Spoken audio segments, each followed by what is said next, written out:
لیکن اس سے بڑا دکھ یہ ہے کہ کبھی کسی نے آ کے پوچھا بھی نہیں کہ مصباحی صاحب اللہ نو زبان تو دل چ کیویں لے کے جانا. یہ اس سے بڑا دکھ ہے. پیسے لو سانو وظیفے پوچھتے ہو انج پوچھتے یہ پوچھتے نے سارے حضرت، لیکن دکھ ہے کہ اے پوچھتا کوئی نہیں. میں نے وہ 2005 میں پہلا جمعہ پڑھایا تھا میں نے حضرت، وہ یہ 2024 چل رہا ہے، 19 سال ہو گئے حضرت. اللہ اور اللہ کے رسول کو جان دینی ہے. آج تک ان 19 سالوں میں کبھی کسی نے نہیں پوچھا کہ مصباحی صاحب اللہ ایتھوں ایتھے کیویں ہے. ترس گئے سننے کو یہ کان کہ کسی دن کو یہ بھی پوچھے گا. لیکن ایسی حضرت جی مادیت پرستی ہے اور ایسی دنیا داری کا غلبہ ہے کہ یہ پوچھتا کوئی نہیں. اور پھر میں اکثر اپنے دل کو یہ کہہ کے تسلی دے لیتا ہوں کہ تم 19 سالہ چی تھک گئے ہیں. قربان جاؤں میرے دادا شیخ، آپ نے کم و پیش 100 سال کا ایک طویل سفر طے کیا. حضرت نے رضوی صاحب نے میرے پیر و مرشد کی زیارت کی ہے حضرت. 100 سال کم و پیش آپ نے ڈیوٹی دی ہے حضرت. صبح فجر پڑھ کے بیٹھتے تھے اور رات کم و پیش 10 بجے تک بیٹھے رہتے تھے. اپنا دروازہ کھلا رکھتے تھے تاکہ کل کو سیالکوٹی یہ کلیم نہ کرے اللہ کی بارگاہ میں کہ یا اللہ جے تیرا رستہ پوچھنا ہوں تو کہ کوئی پوچھتا جا کے. دروازہ آپ نے کھلا رکھا جیسا. بڑا سونا بولتے تھے، بڑا خوبصورت بولتے تھے. اور جب تک آپ نے سیالکوٹ میں جمعہ پڑھایا 11 بجے کے بعد حضرت کی مسجد میں جگہ نہیں ملتی تھی حضرت. اور یہ نہیں کہ حضرت بڑے کوئی کرسی توڑ خطیب تھے یا حضرت دوران گفتگو کو بڑا زور لگاتے تھے حضرت. میں آہستہ بولتا ہوں، گفتگو میں ٹھہراؤ ہے. حضرت مجھ سے بھی آہستہ بولتے تھے. حضرت کا ٹھہراؤ مجھ سے بھی زیادہ تھا. اگر جب آپ گفتگو فرماتے کوئی چاہتا تو حضرت کے الفاظ گن سکتا تھا، لیکن پتہ نہیں بولتے کیا تھے کہ جب بولتے تھے تو دلوں کے تار چھیڑتے تھے حضرت. 11 بجے دنیا آ کے بیٹھ جایا کرتی تھی. 11 بجے کے بعد پھر جو آئے گا اوپر والی منزل، پھر اس سے اوپر والی منزل، پھر اس. اور پھر ایک وقت آیا کہ حضرت وہ بھی چپ کر گئے حضرت. 2009 میں حضرت خاموش ہو گئے. 9 10 11 12 13 تک خاموش رہے. اور پھر حضرت کا لو جی انہاں دا بھی بیان سی. بیٹھنا دے بچے نہیں نہیں بیٹھ جاؤ تسی قبلہ پھر سب بیٹھو. خطاب کے دوران ایک اور خطاب، پتہ نہیں کدوں حضرت اسی بڑے ہونا ہے. تو وہ پھر ایک وقت آیا کہ حضرت چپ کر گئے حضرت. میں نے ایسی محافل بھی حضرت کے ساتھ اٹینڈ کی کہ 2 گھنٹے ہم بیٹھے رہے لیکن حضرت نے گل نہیں بولی. میں بالکل سچ کہہ رہا ہوں، پاس بیٹھ کے مجھے بھی غصہ چڑھ رہا تھا یار حضرت کو گل سنائی چھڑنے نہیں دنیا آئی ہے. لیکن تب سمجھ نہیں آتی تھی. خیر سمجھ ابھی بھی نہیں آئی کیونکہ جس دن سمجھ آ گئی میں تھانوں کوئی نہیں لبنا. یہ سمجھ نہیں آئی تاں ہی تھے کہ سڑکاں تے کھجل ہونا. تو ان کو سمجھ آ گئی تھی کہ یہ چسکا لگانے آئے ہیں، کوئی منہ دکھانے آیا ہے، کوئی تعلق نبھانے آیا ہے، کوئی یاری دوستی میں آیا ہے، اس کا نام سننے آیا کوئی بھی نہیں. اس لیے حضرت نہیں بولتے تھے، چپ رہتے تھے. اور پھر ایک وقت آیا کہ پھر ویسے ہی چپ کر گئے حضرت. اور میں نے کہا نا جب بولتے تھے تو سونا بول، لفظ نہیں ضائع کرتے تھے، سٹ پوری کراتے تھے حضرت. اور جس کو حضرت نے سٹ لگائی پھر وہ کسی اور سٹ جگہ رہا کوئی نہیں حضرت. لیکن بڑا کم بولتے تھے. ایک دفعہ مجھے یاد ہے سیالکوٹ میں ایک وہ انتقال ہو گیا کسی شخص کا. اور آپ کو پتہ ہے ہمارے جو دوست ہیں نا جن کو ذرا اللہ نے پیسے دیے ہیں تو ان کا جنازہ محلے کے امام مسجد سے ہوتا نہیں ہوتا حضرت. انہوں نے پتہ نہیں کس کتاب میں پڑھا ہے کہ جی تہاڈا جنازہ محلے دی مسجد دا مولوی پڑھا سکدا کیونکہ تسی امیر ہو، اور تہاڈا شملہ تے تہاڈا کلا تاں ہی بچدا ہے کہ مولوی کی تو دور ہوا. تنی کدھر سے انہوں نے پڑھ لیا حضرت صاحب محلے کی مسجد سے امام سے پڑھوایا کریں. اب مجھے سیالکوٹ سے بلوا لیں گے، آپ کے مائی بابے سے مجھے کیا تعلق؟ میں تو تھکے آیا میں تو ہو سکتا ہے کہ جو اور ہی پڑھ چلا. اس کا پھر کوئی تعلق ہوگا، وہ پھر کوئی دل سے دعا مانگ دے گا آپ کے مائی بابے کے لیے، اسے پڑھوایا کریں. لیکن وہ ہمارے دوست ہیں نہیں ان کو سمجھ آتی. تو سیالکوٹ میں بھی ایک ایسا معاملہ بن گیا. تو اب ظاہر ہے سیالکوٹ میں حضرت سے بڑا اس وقت کس کا نام تھا، تو اس لیے سب نے وہ حضرت کی خانقاہ کا رخ کیا کہ جی جنازہ پڑھا دے. پہلے تو حضرت انکار کرتے رہے، لیکن پھر بیچ میں کچھ اس طرح کے نام آ گئے کہ حضرت کو ماننی پڑ گئی. وہ حضرت جب جنازے کے لیے گئے تو ظاہر ہے جی امیر کا جنازہ تھا، دنیا پہلے ہی آ چکی تھی. اب میں ادھر پوچھنا چاہوں گا، میں بات کافی جگہ پوچھا ہے لیکن کوئی جواب نہیں دیتا. حضرت اس کتاب کا کیا نام ہے جس میں آپ نے یہ مسئلہ پڑھا ہے کہ امیر کے جنازے پہ ثواب بہت ہوتا ہے اور غریب کے جنازے پہ ثواب بالکل بھی نہیں ہوتا؟ کیونکہ نور الازام میں بھی نہیں لکھا. چلے میں زیادہ کتابوں کے نام نہیں لوں گا، قدوری میں بھی نہیں لکھا، اور پھر جو ان کتابوں کا نچوڑ ہے، رکن الدین ہے، بہار شریعت ہے، انوار شریعت ہے، فتاوی رضویہ شریف ہے، اس میں بھی ایسا کچھ نہیں لکھا. لیکن یہ آپ نے کس کتاب میں مسئلہ پڑھا ہے کہ امیر کے جنازے پہ ثواب بہت زیادہ ہے اور غریب کے جنازے پہ ثواب نہیں ہو؟ کیا نام ہے جی اس کتاب کا؟ لیکن انہوں نے پڑھی ہے کیونکہ یہ اسی مسئلے پہ عمل پہ رہا ہے. امیر دا جنازہ ہوئے تے رہندا کوئی نہیں، تے غریب دا جنازہ ہوئے تے جاندا کوئی نہیں. پتہ نہیں کس کتاب میں انہوں نے یہ مسئلہ پڑھ لیا. اور میں حیران ہوں جی اپنی منافقت پہ. میں بھی آپ کے ساتھ ہی ہوں اس معاملے میں. یہاں بیٹھے اگر کسی میرے دوست بھائی نے میٹرک کر رکھا ہے تو اس نے 10 سال یہ دعا مانگی ہے، اور یہاں بیٹھے میرے کسی بھائی نے اگر مڈل کیا ہے تو اس نے 8 سال یہ دعا مانگی ہے، اور یہاں اگر کوئی پرائمری پاس بیٹھا ہے تو اس نے 5 سال یہ دعا مانگی ہے. لیکن کیا سب نہیں الٹا. دعا کیا مانگی ہے بھلا؟ ہو میرا کام غریبوں کی حمایت کر. 10 سال کہتے رہے کہ غریبوں کی حمایت کرنا، لیکن جاتے غریب کے جنازے پہ بھی کوئی نہیں ہے. حمایت اس قوم نے کسی غریب کی کیا کرنی ہے؟ بلکہ یہاں تو الٹی گنگا بہ رہی ہے. یہاں سارے قانون، سارے قاعدے، ساری عدالتیں، سارے جج، سارے تھانے دار ہیں ہی غریبوں کے لیے. امیر تو حضرت اپنی گاڑی کے نیچے 7 بندے مار کے ڈاکٹر سے پاگل پن کا سرٹیفکیٹ لے کے باہر چلا جاتا ہے. وہ غریب بیچارہ صرف اپنے رات کا چولہا جلانے کے لیے سائیکل بھی چوری کرے تو اس کو کئی سال سزا دے دی جاتی ہے.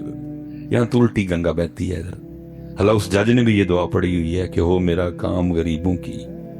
اس نے کبھی کسی پولیس والے سے نہیں کہا یار یہ نے سائیکل چکی ہے، پتہ دے کرو بھلا کیوں چکنے لگا. وہ بس قلم پھیر دیتا ہے. لیکن جب باری آتی ہے امیر کی، پھر قلم بک جاتی ہیں، پھر کرسیاں بکتی ہیں، پھر سیٹیں بکتی ہیں. لیکن کوئی نہیں حضرت، کوئی غریب دل چھوٹا نہ کریو، ان قریب وہ بھی ویلا آنا ہے جتنے وکنا وکنا کسی نے بھی کوئی نہیں ہے. اتنے سارے لینا ضرور ہوں گے، اتنے کسی نے نہیں وکنا. بلکہ قرآن میں تو اللہ فرما رہے ہیں یوم تبلی السرائر، آج راز کھولے جانے کا دن ہے. فما لہ من قوہ، آج کوئی پتر تیرے کام نہیں آنا ہے. فما لہ من قوت ولا ناصر، آج کوئی تیرا مددگار نہیں ہے. آج نہ تینوں نون لیگ والے نے بچانا ہے، نہ تینوں پیپل پارٹی والے نے، نہ تینوں پی ٹی آئی والے نے. یہ پاکستان دے جج نہیں، اے اللہ دی بارگاہ ہے. اس لیے کوئی غریب دل چھوٹا نہ کرنا پتر. ان قریب وہ دربار لگنے والا ہے جہاں دودھ کا دودھ ہوگا اور پانی کا پانی ہوگا. لیکن دکھ یہ ہے کہ حضرت پڑھتے کیا ہیں کہ ہو میرا کام غریبوں کی حمایت کرنا، درد مندوں سے، ضعیفوں سے محبت کرنا. اب کیونکہ میرے پاس اتنا وقت نہیں ہے، میں نے بڑا طویل سفر کرنا ہے پھر سے انشاءاللہ. لیکن اتنا میں ضرور کہوں گا، میں نے حضرت جب بھی کوئی کتاب کھولی اور اپنے اسلاف کو پڑھا تو صبح یہ دعا مانگا تو نہیں کرتے تھے، لیکن کرتے ہوئے یہی تھے. جناب سیدنا عمر فاروق رضی اللہ تعالیٰ عنہ فرماتے ہیں کہ میری عرصہ دراز تک کوشش رہی کہ میں حضرت ابو بکر پہ سبقت لے جاؤں حضرت. لیکن فرماتے پھر ایک دن میں نے بھی یہ کہا کہ اے عمر، سبقت تو دور، کاش تو ابو بکر کے سینے کا ایک بال ہی ہوتا ہے، بال ہی ہوا. اور آپ اکثر فرمایا کرتے تھے اے ابو بکر مجھ سے میرا سارا کچھ لے لو، بس مجھے غار ثور کی ایک رات دے دے، ایک رات دے. ابو بکر تو پھر ابو بکر ہی ہے نا. وہ آپ فرماتے ہیں کہ مدینہ پاک میں نا ایک اماں جی تھی، نہ تو حال میں اور نہ ہی مستقبل میں جناب صدیق اکبر سے کوئی کام تھا اور نہ کام پڑ سکتا تھا. کیونکہ ہم تو بس اتھے جاتے ہیں جس جگہ ہم کام ہو یا کام پڑھ سکتا ہو. اللہ کے لیے کدھر جی وہ بات ہے. آپ فرماتے ہیں آپ نے اس اماں کی خدمت کی ڈیوٹی اپنے ذمہ لے رکھی تھی. نابینا بھی تھی، بوڑھی بھی تھی، اندھی بھی تھی.